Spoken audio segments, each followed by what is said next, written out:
Hey, everybody. Thanks so much for joining me this morning. My name is Olivia Christian. I'm coming to you live from Los Angeles on my big green couch, and you are watching Vistaprint's Home Office Hours Live. If you're joining us via Zoom, please feel free to throw any questions you have into the chat for our guest. And if you're on Facebook, please put them in the comments. I am going to be happy to share them with our lovely guest today. She is the founder, the owner, the head baker in charge of Cupcakin Bake Shop, which is located two locations actually, in Berkeley and in Oakland. She is a Delta. She's got a real estate license. She's just brilliant and a wonderful business owner. So I'm excited to talk with her today. Her name is Lila Owens.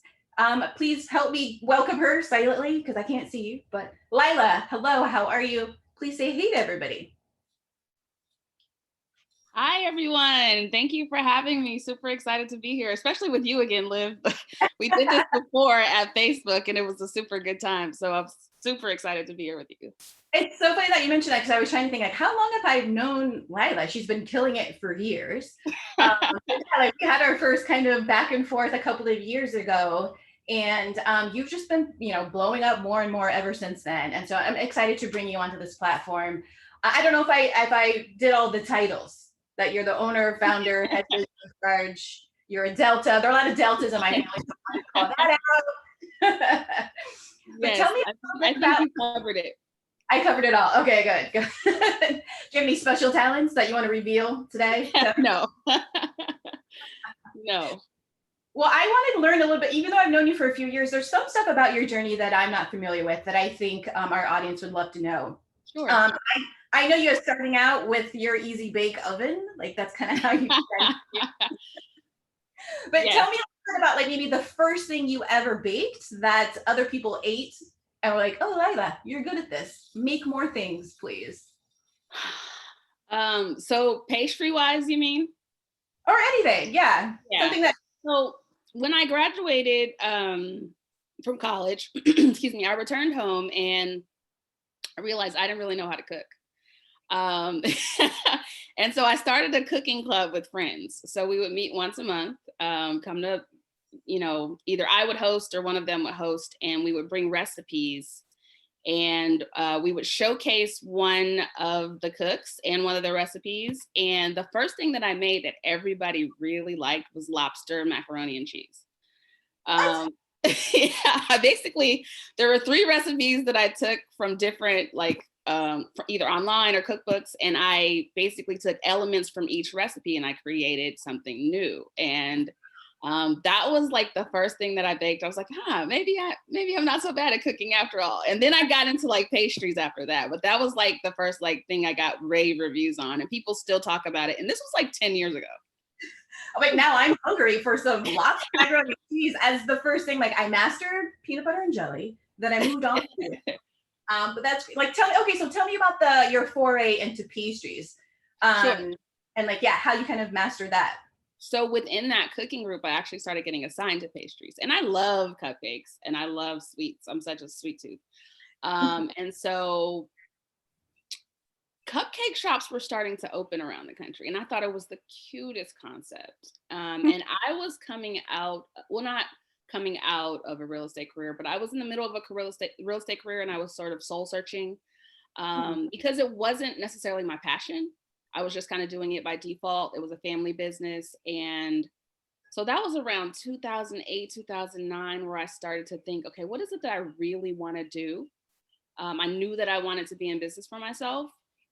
And I knew that I loved pastry and I loved this concept of the cupcake shop. And so I started researching and going around the country and visiting different shops. Oh, wow.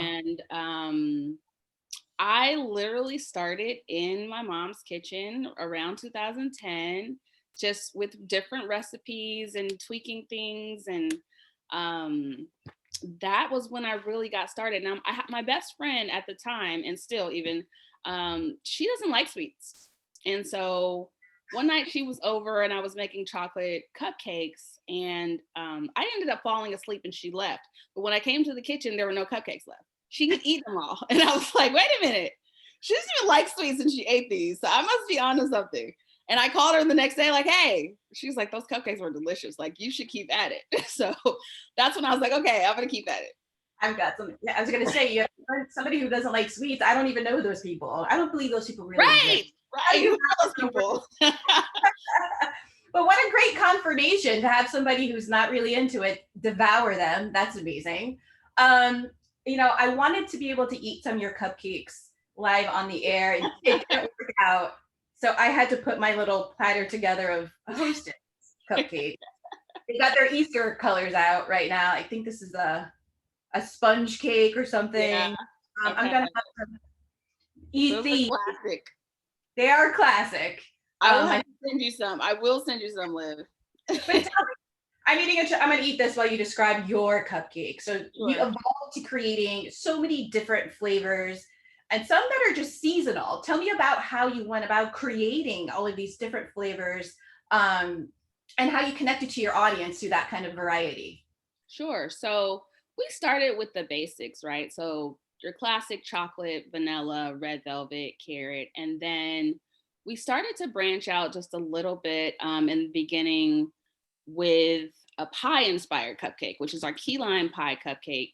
Oh, Um, a lot of our creations come from customer feedback, or I may get inspired by like an alcoholic beverage, like, oh, this could become a cupcake.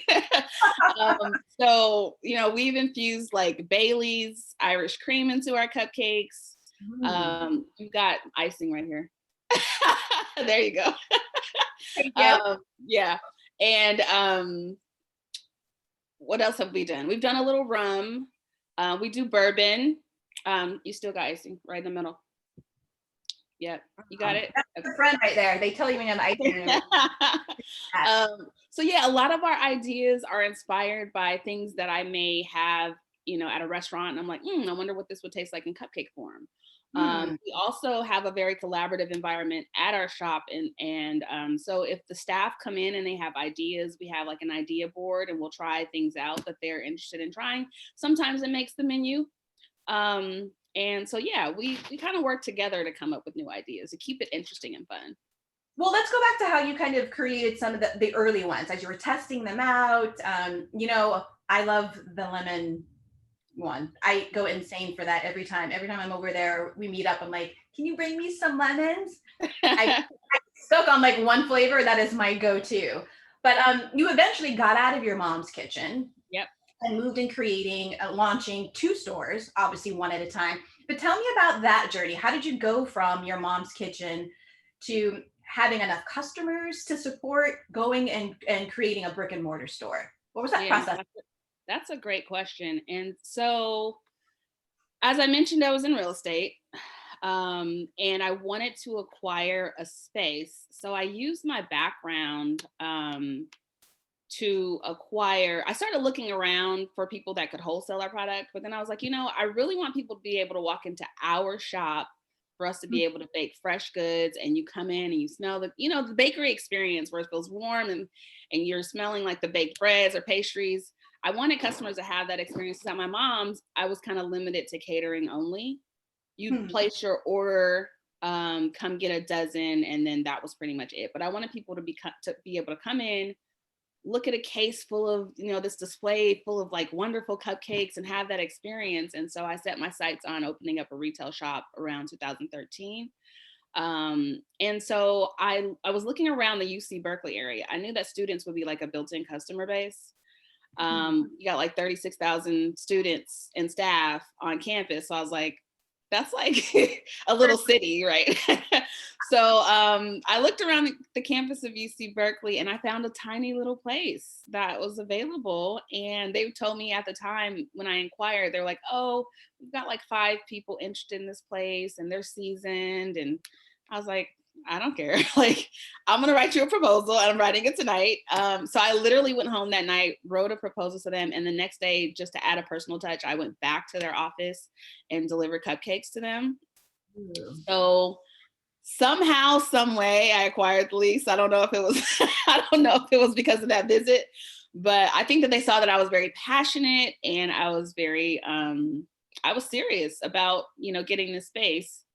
And I had knowledge of like renovating spaces because I used to do that in real estate. So this literally used to be like a shoe shop or hat shop that I had to convert into a bakery. And I wasn't afraid to do it. So I stepped out on a limb, signed the contract, and the rest is history. The rest is history. Wow, that's very bold. Couple of things that stood out to me. It's one, moving to a place where you know had a lot of foot traffic, being next to a university or near a university, like you said, 36,000 students and staff walking in and out. And then being bold enough to be like, I'm claiming it. Here's some yummies. This will convince you. Say yes to me. Where do you think you got that initiative, that drive to like really focus and believe in yourself to create the kind of business that you're passionate about? Yeah, definitely from my mom. She's a self-starter. She is self-made. She owns a real estate company now. I think it's one of the only Black-owned real estate companies in Oakland. And she and my dad migrated from Mississippi back before I was born. But from there, they planted roots in Oakland, California, and my mom got a real estate license at an early age. And from like her 20s to present day, she's in her 70s now. She's been a top producer. So she's very driven. She's very punctual. She gets up super early, and I just kind of watched her, and watched her drive. And so her instilling a hustle in me was not direct. It was just by observation that I picked up on some of the habits that that she has that to this day have benefited both of us.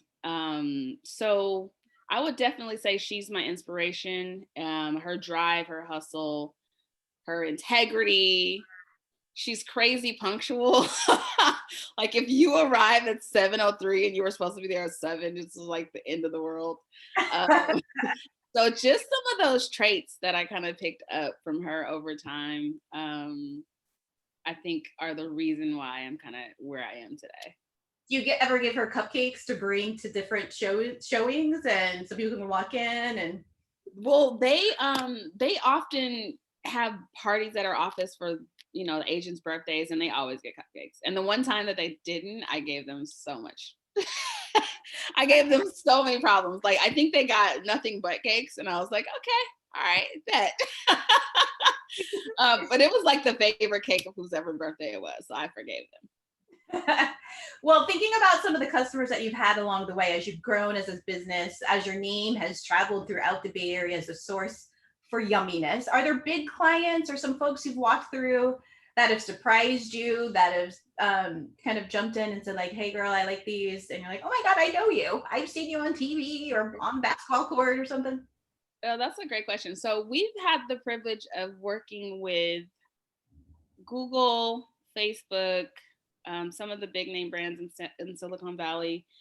We did provide cupcakes for President Obama's nonprofit gala that was in Oakland a couple years ago. Was it So to have him on our list. Huh? Was it the My Brother's Keeper one? Yes. Yeah. Okay. Exactly. And then most recently we had Steph Curry shout us out his collaboration with Google in supporting Black-owned businesses. He did a whole segment on Cupcakin, and I was like, oh my gosh. And when I spoke to Google staff, they're like, yeah, Steph chose you guys specifically. And I was freaking out. But it's been awesome. That plug alone like increased our business over the past few weeks. So it's been really good. Wow. Yeah, that's amazing. I'm hoping to get a shout out from Steph at some point for something. I'm trying to figure out what that thing would be. But in terms of leveraging that shout out and then social media, because I know over time for your brand, initially you were doing everything, right? You're creating all the recipes, you're testing things out. You get this brick and mortar store, you're starting to hire employees and then putting them in a place to replicate what you've put together. But then you have to move that brand beyond just foot traffic, but telling the story of what you create online. And something that I've always been drawn to was like the beauty of the photos that you share on Instagram, on your website. Tell me about like that evolution of like how you personally were first telling the story of the brand and how you are now doing that on social media. Does that question make sense? Like It does. So initially, I actually love food photography. It's something that I would pursue if I weren't so busy. But so yeah, in the beginning, I was taking all of the photos and I was coming up with these really fun captions to engage people. And doing that like once a day, like if you had a visually appealing post and something fun to say, people responded pretty Yeah. well. Later on, I found that I would sometimes forget to post because I had all these other things going on, and I was like, I think it's time to like hire help. So I put out an ad for a graphic designer slash social media content provider, and the response was crazy overwhelming. I ended up linking up with this awesome girl named Chloe, who still runs our social media to date. And she just aligned really well with Cupcakin. What I had her do is give me like 7 days worth of sample posts. This is like prior to hiring her on. Mhm. See if she understood our vision and our mission and our voice. And so when I read her post, I was like, oh, she's perfect. So we hired her on. She's been running our social media for the past couple of years. And coupled with that, we have an amazing food photographer who does shots of our cupcakes quarterly. So we'll make a bunch of cupcakes. She'll take them home and shoot, and then I guess eat them after. I was like, "What are you doing with all those cupcakes once the shoot's over?" She's like, "I invite people over and we have like a cupcake party." But she does amazing, amazing work. So now we have those two collaborating on on a frequent basis to make sure that we have proper visual content, and then Chloe does the written content. So it's a really good marriage. Well, you talked about the vision, the values, the voice. Tell me a little bit about what those are in reality to you. What is the values or the mission of Cupcake, other than feeding our sweet tooth? All of my teeth are sweet teeth. I have sweet. Other than satisfying us in that way, how would you describe the mission and values of Cupcake and Bake Shop? Well, that's a great question. So one of the other things I was very adamant about is cupcaking being a great place to work, right? So I value work-life balance. I wanted that for my staff. A lot of times when I was in the kitchen, it felt like a therapeutic experience, but you Hmm. did have those times when you get like a really big order and it feels like, oh, I'm stressed, or I'm burnt out, and I just didn't want them to have that experience, especially as we got busier. Hmm. So one of the missions is just to provide like a really good work-life balance for staff, a collaborative work environment, a joyful work environment. Like I'm even very intentional about the colors that we use in the bakery. A lot of industrial kitchens or commercial kitchens can feel very stale. Um, if I were to show you photos of our kitchen now, it's like Disneyland.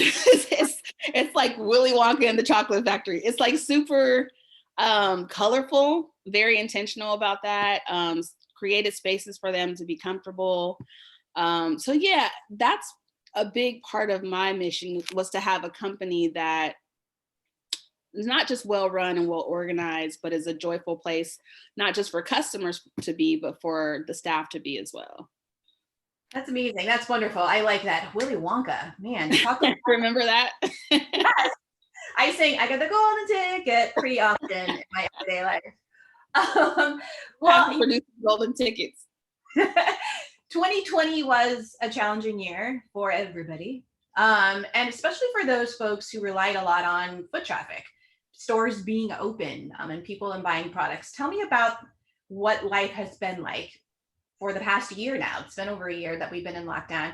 How did you kind of adapt or pivot or kind of step up to being able to be present and available for your customers and for your staff during one of the most difficult times in human history? Yeah.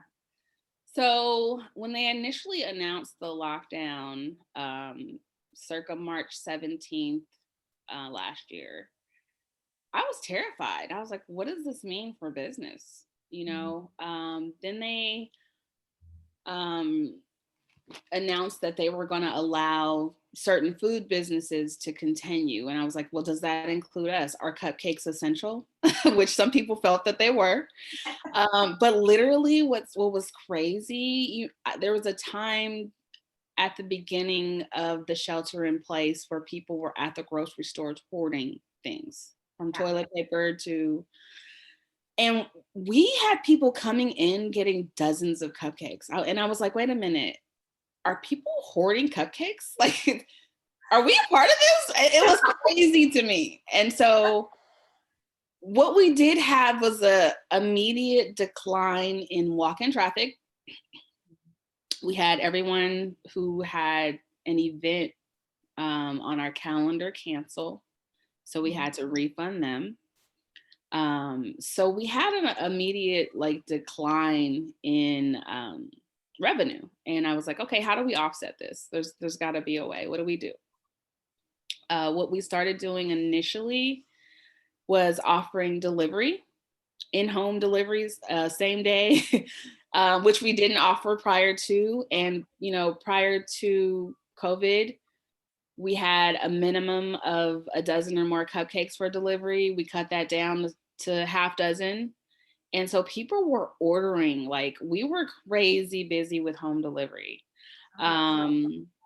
So that coupled with just sort of staying open, encouraging people to come,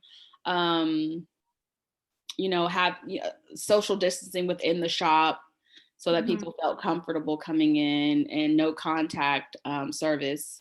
So that was the main thing that we did. I think that saved us was the deliveries every single day. Literally, we would come to your house and drop off 6 cupcakes. People were sending them to other people, you know, to keep morale up. And it was just a tough time, but we got through it. And we, during that time, I was in the middle of opening up our 3rd bakery.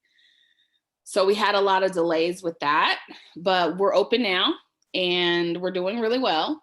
Wait, so you have 3 locations now? We do. Oh my goodness. We opened the 3rd location in the pandemic. That's amazing. Like, coming out of the most challenging time in human history, like I said earlier, like, oh, we've got another one. Yeah, we do. Where's this 3rd look? I know you're in Oakland, you're in Berkeley. Is it another shop in Oakland? It's in North Berkeley. And it's sort of serving as our hub or flagship because it has a very large kitchen, and our other 2 locations didn't have kitchens. So it's basically serving as the hub, and the other locations are satellite locations that we provide cupcakes to each day. Wonderful. So now that you're looking to the future, 2021, where do you see yourself going? Is it just more cupcakins all over the place? Or Well, funny you have the Hostess cupcakes there. I'm actually working on a product for grocery stores. And that is something that's at the very beginning stages. Like, we're doing research and development on that, but that's on the horizon. And then, yeah, expansion to more locations. I have a couple of other brand ideas that are outside of Cupcakin. So considering that, but yeah, I think more Cupcakin locations, and then hopefully you'll be seeing Cupcakin in stores soon. oh, that's amazing. Congratulations. And I was not knocking Hostess at all. I'm down. If there's any future partnership you have with them too, yay. Well, one thing, I'm thinking about this now. When I think about your brand, I see the amazing photos and the details that you create, the little beauty pieces of art that you create. I was talking with the folks on the back end, the Vistaprint team, about this. I mean, you get a wonderful looking cupcake and you're like, oh man, the intricacy, it's so beautiful. And then it's gone. Just kind of have to tell me about how, like, you went about creating the visuals for each kind of and each type of cupcake, and how it feels to have it disappear so quickly. I don't know if that matters, because I know you want people to eat them, but it's like you spend so much time creating these beautiful things and then they're gone within seconds. I know, that's funny. So I look back on our cupcakes like 10 years ago when I started. I'm like, oh my God, those look horrible. They were like, well, they have definitely glowed up. They have evolved over time. So I was adamant about, you ever been to a wedding and the cake looked amazing and then you got to taste it and you're like, it didn't taste so great? I was like, I really want our product to be visually appealing, but also delicious. Like, oh my God, it looks beautiful and it tastes amazing. So I was very intentional about our presentation. And I'm a stickler to this day. Like, we constantly talk to staff about it. If there's someone new on staff and they're not up to par, we got to pull them until they get it right. So we, it just kind of naturally evolved over time. Like, our carrot cupcakes kind of has an abstract carrot on top because I didn't want it to look like every other carrot cupcake. And then some of them, like our key lime pie, used to have a graham cracker crumb all the way around the frosting on top. Yeah. I found that it was taking so much time for us to do that every morning. It was slowing us down a bit. So sometimes you might tweak the presentation based on how labor intensive it is to complete each day. Mhm. So I have made modifications on that, but ultimately, the visual appeal supersedes, like, if it's hard to do, you know.